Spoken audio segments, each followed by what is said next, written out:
Nah, kita masuk ke sejarah internet di Indonesia. Di Indonesia itu awal masanya pada tahun 1990-an. Dikenal sebagai paguyuban network, mengutamakan gotong royong.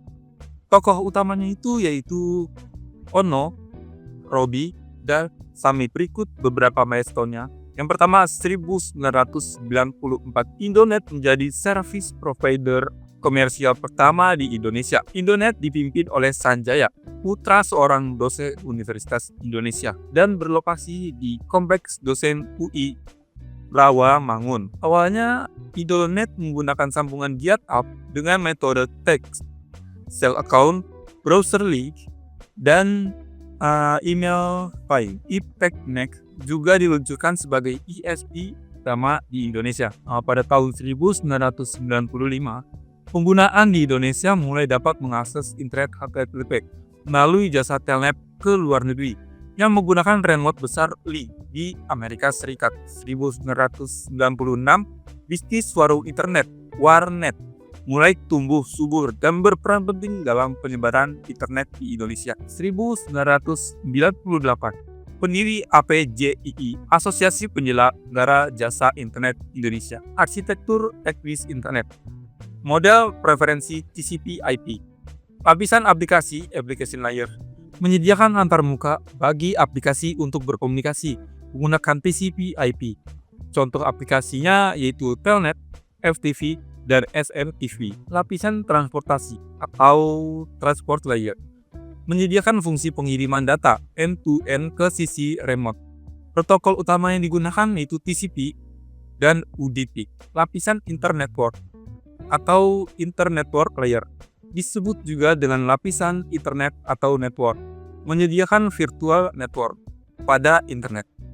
Protokol utama IP dan juga untuk routing data. Lapisan antarmuka jaringan atau disebut juga network interface layer, disebut juga lapisan link atau data link, berhubungan dengan perangkat keras jaringan. Contohnya itu Ethernet dan juga Wi-Fi. Komponen utamanya, yang pertama itu ada router, menghubungkan jaringan pada lapisan internetwork dan mengarah pada jalur paket data, menghubungkan jaringan pada lapisan internetwork dan mengarahkan jalur paket data berdasarkan alamat IP. Lalu yang kedua ada switch, menghubungkan perangkat dalam jaringan local area network. Lalu yang terakhir ada juga kabel dan media transmisi, kabel switch pair atau strand optik dan teknologi kabel Wi-Fi lainnya. Lalu yang terakhir kabel dan media transmisi, kabel switch pair, strand optik, dan teknologi di kabel seperti Wi-Fi. Peran IAB, Internet Architecture Board, pengarah teknis jangka panjang. IAB memberikan arahan teknis jangka panjang untuk mengembangkan internet, memastikan internet terus tumbuh berkembang dan terus berkembang. Dengan pengawasan arsitektur, mengawasi arsitektur IATF, Internet Engineering Task Force.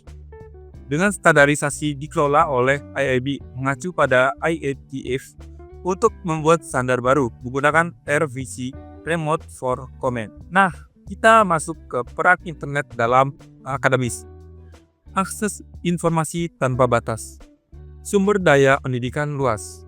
Internet menyediakan akses ke berbagai sumber daya pendidikan seperti pusat digital, kursus online, dan platform pembelajaran. Siswa dapat mengakses pengetahuan dari manapun secara global.